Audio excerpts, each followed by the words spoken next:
and of course you had Flair, Steamboat, Man with the Hands of Stone, Ronnie Garvin, the Midnight Rock and Roll Express, all of those guys, Magnum TA, and you guys are running some heavy-duty angles. And god dang, you had some over baby faces, but you had a ton of heels with a lot of heat. And you must have heat to draw some money. And you guys made sure that you got your heels hot. If the audience don't want to see you beat up somebody, if they're not mad at him, what the hell, I mean, you know, okay, if Roy's got on Trigger and he's at the first show and somebody don't come over and beat up Dale, then I ain't going to be mad at anybody until Roy gets them at the end.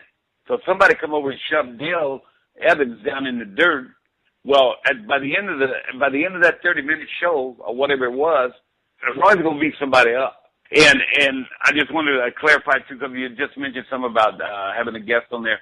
When I opened up this Mudcast, Podcast thing with you, is that I was saying, yeah, now you got the main event. Everybody you've had on this show, anybody that's ever done anything in business, I consider them a lot better than me in main event. So I was just joking about that. Got that out of the way. That way I get everybody off my ass. So now, but I don't believe that. I just said that. Anyway, now that was, you just called it. It was Woody Harrelson and The Killer. It was Taxi.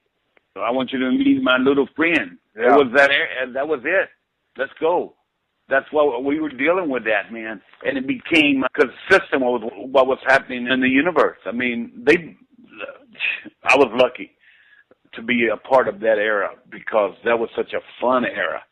Because it was fun for me to watch. I wanted to jump through my TV screen and beat the shit out of some of these guys. I remember, you know, when Flair was working with Nikita Koloff in a cage, and the match was over. Ivan Koloff came down. He jumps Ric Flair. They're doing a number on him. Buster Khrushchev comes to hold the cage door shut so nobody can get in that motherfucker. And then all of a sudden, you come down, help clear the ring, start dropping bionic elbows. You help out Ric Flair.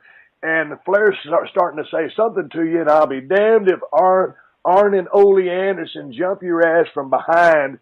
Then Flair jumps in, they're triple teaming you. And of course, this was in that golden age of pro wrestling when it was real, brother. You know what I'm saying? Yeah. And I know. They're all on their feet, they're watching it, and you're selling your ass off. And he's talking about, man, they might have to cut up your jean leg to expose that leg to see the damage. And you were selling it, and more people were madder than a motherfucker. I was. Hey, yeah, but Steve,